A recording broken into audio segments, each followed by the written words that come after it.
Olá, boa tarde para você. A gente atualiza agora as últimas notícias do Brasil e do mundo nesse sábado, 11 de julho.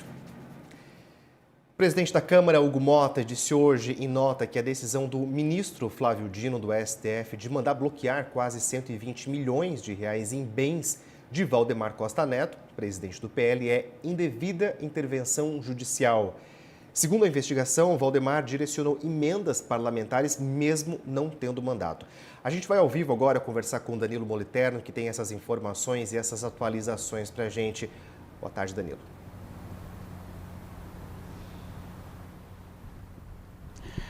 Boa tarde, Marco, e a todos que estão conosco aqui na CNN neste sábado. A gente teve há pouco, portanto, este posicionamento enfático do presidente da Câmara dos Deputados, Hugo Motta, em que, basicamente, ele sai em defesa de Valdemar Costa Neto e indica que há autorização para que os parlamentares permitam que os seus assessores, que as suas equipes de assessores, sob sugestão das direções partidárias, façam as indicações das emendas, portanto, indicando que não há nos feitos de Valdemar Costa Neto qualquer irregularidade.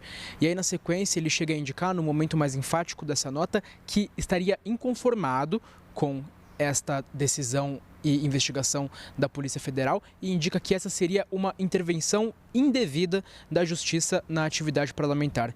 E aí, para a gente dizer que a gente trouxe há pouco uma entrevista exclusiva com Valdemar Costa Neto aqui na programação da CNN e ele indicou que o Hugo Motta de fato estaria preocupado com a investigação e que espera que Davi Alcolumbre, presidente do Senado, também tome providências, se posicione em breve. Então é claro que a gente fica de olho em um possível posicionamento também do presidente do Senado. E aí vale assim para a gente dar um passinho atrás para explicar para quem está chegando agora na programação do que se trata essa investigação que a gente conheceu ontem a partir de uma decisão do ministro do Supremo Tribunal Federal, do STF, Flávio Dino. Basicamente, ele indica que, apesar de os parlamentares estarem ali como aqueles que indicaram as emendas, quem na prática teria definido essas emendas seria Valdemar Costa Neto, presidente do PL, que não tem mandato parlamentar. Essa seria a irregularidade segundo essa decisão e essa investigação da Polícia Federal. Para a gente dar um passo à frente e relembrar que Valdemar Costa Neto, segundo essa investigação, teria indicado 21 emendas no valor de 119 milhões de reais. Exatamente o valor equivalente ao que foi bloqueado de Valdemar Costa Neto nessa decisão de Flávio Dino. E aí eu trago mais um trechinho da entrevista que a gente teve há pouco com Valdemar Costa Neto, porque ele indica que o seu patrimônio não é sequer suficiente para fazer frente a esses valores que teriam sido bloqueados por Flávio Dino. Uma última informação que vale a gente mencionar é que a investigação continua e o próximo passo dessa diligência, dessa apuração, segundo a Polícia Federal, é tentar entender se os parlamentares que teriam indicado falsamente essas emendas, segundo as investigações, sabiam ou não do esquema que estavam acontecendo. Se eles apenas se omitiram ou se eles participaram, de fato, deste suposto esquema. O que a Polícia Federal indica é que já haveria elementos suficientes para indicar que alguns determinados parlamentares estariam, de fato, participando ativamente deste suposto esquema, mas que somente o avançar das negociações vai tornar claro se sim ou se não se participaram. E aí, Marco, para a gente finalizar, vale a gente trazer um trechinho dessa conversa que a gente teve aqui na CNN com Valdemar Costa Neto, em que ele traz um pouco do que é a sua explicação para esse caso que a gente tem investigado pela PF. Eu tenho pleito de todos os prefeitos, de muitos prefeitos do Brasil, eles vão falar com a presidência, porque eles não têm, os deputados, os recursos que os deputados têm não são suficientes.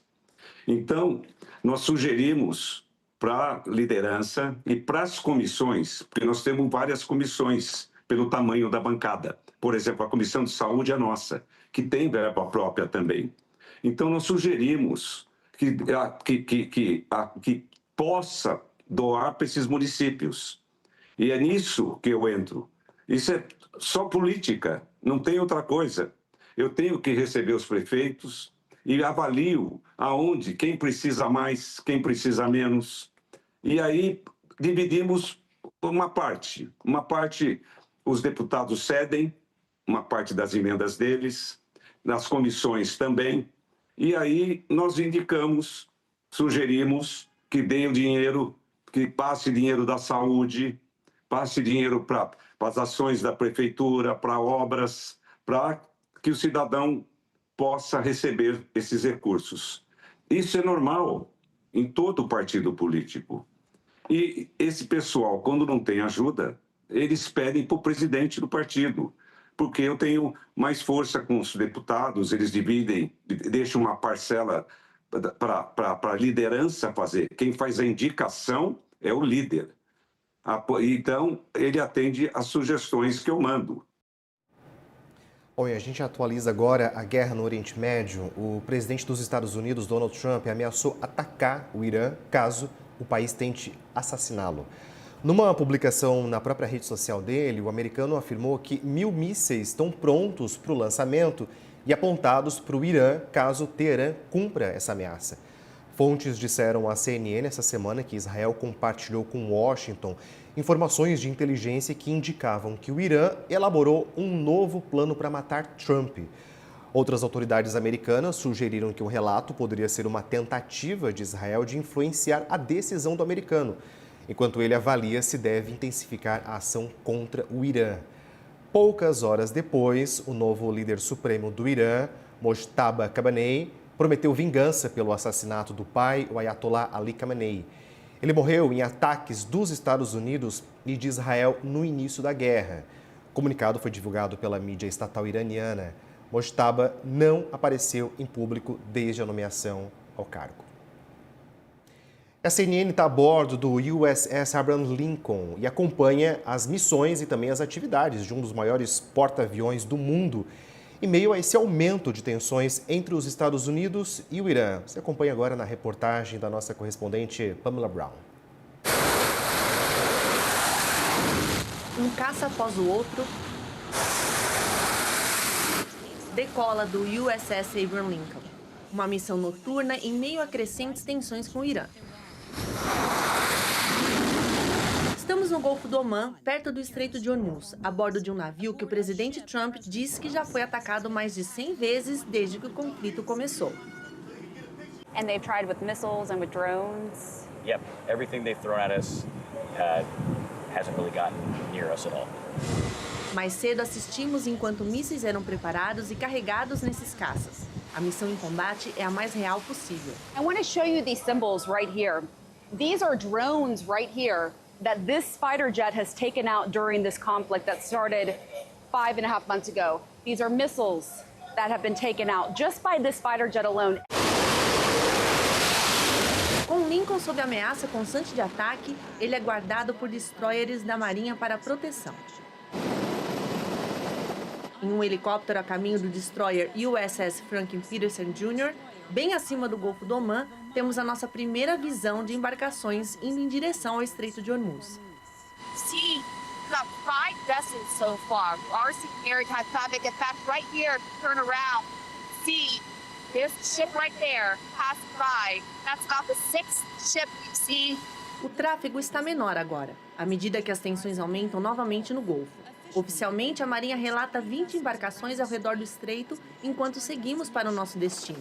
O navio de guerra que eles dizem ser a ponta da lança. We are the closest Navy ship to Iran right now. Correct. You're right on the we call it the picket line, the firing line right now. So if Iran were to attack, the U.S. Naval Forces, we'd be the first ones they'd be attacking. But don't worry, our radars are working, our guns work. You have a lot of well-trained folks down below. Ameaças fazem parte da vida aqui. If you don't obey my order, you will be targeted. Como quando o capitão Meon conduziu este navio pelo Estreito de Hormuz em abril. Transmissões de rádio entre os Estados Unidos e o Irã foram divulgadas pela mídia estatal iraniana. Meon confirmou à CNN que uma troca de mensagens de fato aconteceu. I'm ready to open fire on them without any warning. And so the Iranians were threatening. Correct. Yeah. They told us, hey, you have to turn around within 30 minutes or we'll open fire on you. We kept going. Obviously, had to go through what was potentially a minefield to get there, which was not something I had in my my bingo card for things I would do in my life. Go through a minefield. O poder de fogo a bordo deste navio está em toda parte. We have this as our last ditch defense. O capitão Meon toma as decisões a partir de um centro de comando, vários convés abaixo. Just with Iran being to the north, they're always on the lookout for all kinds of threats. Have you had any close calls? My fight really starts at that Iranian coastline and comes all the way back. I don't wait for it to come to me. I go out and I try to meet that threat. De volta ao Abraham Lincoln, pode ser difícil manter o moral alto para as quase 5.000 pessoas aqui. Devido às suas visitas limitadas a portos, a Marinha considera esta implantação como um dos maiores períodos de dias consecutivos no mar para qualquer porta-aviões. I mean, I haven't stepped off the ship in the year 2026. A maioria está aqui há mais de 6 meses, sob ameaças e sentindo falta de suas famílias. What kind of toll does that take on you personally? It's tough. I said I had my first kid born in February, so wow. very excited to get home and meet her. You've never met your daughter? Nope. She was born right around when this conflict started. She was born February 6th, so I was able to get on FaceTime, watch the birth, talk to my wife before everything went down. So. And you don't know when you'll be able to do nope. that? We'll see. I mean, hopefully home soon, but unfortunately it's a common story on the ship, I think. You know, get in the Navy, this is what you kind of sign up for. Bom, e na Venezuela já passa de 4.000 o número de mortos nos terremotos que atingiram o país no mês passado. Quase 18 mil pessoas estão desabrigadas. O Brasil enviou uma nova remessa de ajuda a Caracas com quase 5 toneladas de insumos hospitalares. O número de mortes confirmadas subiu hoje para 4.118 e mais de 16 mil pessoas ficaram feridas.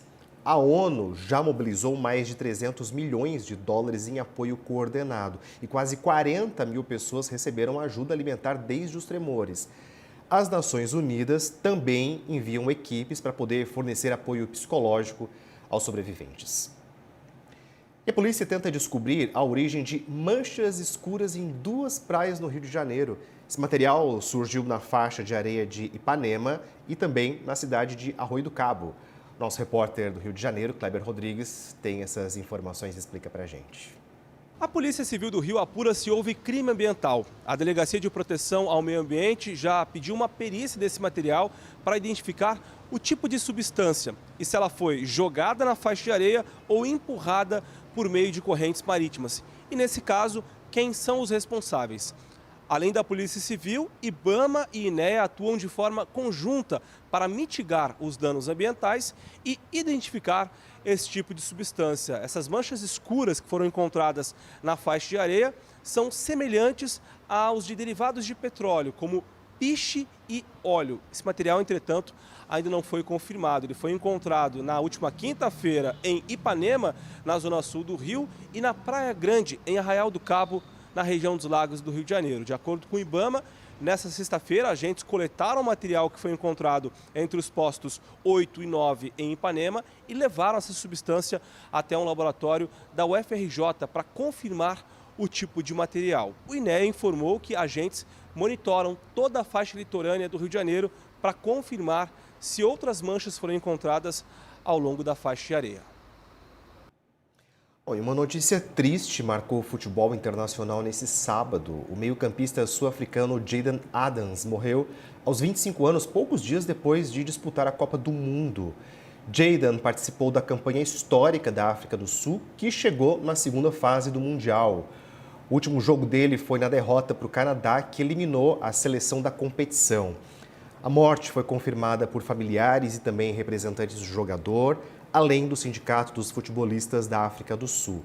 A causa da morte não foi divulgada. Jayden Adams era apontado como um dos principais nomes da nova geração do futebol do país. E essas foram as principais notícias do momento. Você fica agora com o CNN Esportes SA, que recebe o pentacampeão Edilson Capetinha. Pense bem, pense CNN.